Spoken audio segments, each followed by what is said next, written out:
आज का शीर्षक अंधी का बेटा। एक कस्बे में एक अंधी औरत रहती थी।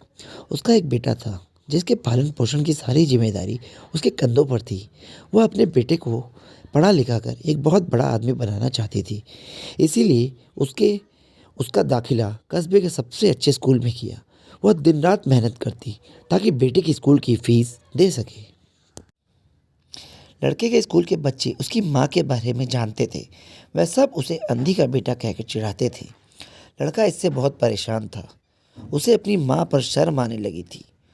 वह उसके साथ कहीं भी जाने आने से कतराने लगा। जब लड़का बड़ा हुआ तो उसकी शहर में अच्छी नौकरी लग गई। उसने अपनी माँ के वादा किया कि शहर में मकान लेकर वह उसे लेने आएगा। लेकिन वह शहर गया तो फिर लौटकर वापस नहीं आया। उसकी अंधी माँ उसका इंतजार करती रह गई।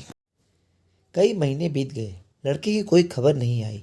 अंधी एक दिन उससे नहीं रहा गया और वह बेटे से मिलने शहर पहुंच गई। पूछते पूछते वह बेटे के ऑफिस पहुंची।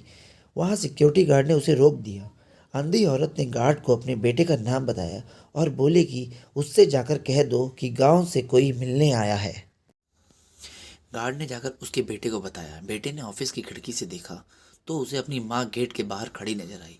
वो ऑफिस से सबके सामने अपनी माँ की वजह से शर्मिंदा नहीं होना चाहता था।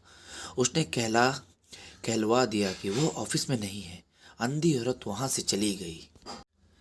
शाम को वो लड़का ऑफिस से घर जाने के लिए निकला। रास्ते में एक जगह काफ़ी भीड़ जमा थी। वह अपनी गाड़ी रोककर भीड़ के पास पहुंचा और तो बीच में अपनी माँ को मरा पाया। उसने हाथ में एक चिट्ठी थी जिसमें लिखा था, बेटा बड़े दिन हो गए थे, तेरी कोई खबर नहीं आई, चिंता हो रही थी, इसीलिए तुझसे मिलने चली आई। तू तो अब बड़ा आदमी बन गया है, तुझसे मिलना अब शायद मुझ गरीब की किस्मत में नहीं, लेकिन मैं बहुत खुश हूँ तेरे लिए।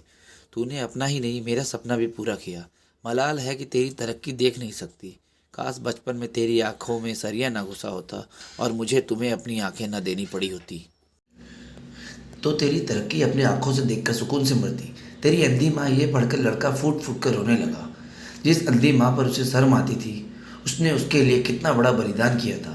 वो आत्मग्लीन से भर उठा और जिंदगी भर खुद को माफ नहीं कर पाया। सीख इससे हमें ये मिलती है दोस्तों, माता पिता अपने बच्चों के लिए अपना सर्वस्व निछावर कर देते हैं। अब उनका हमेशा सम्मान करना चाहिए।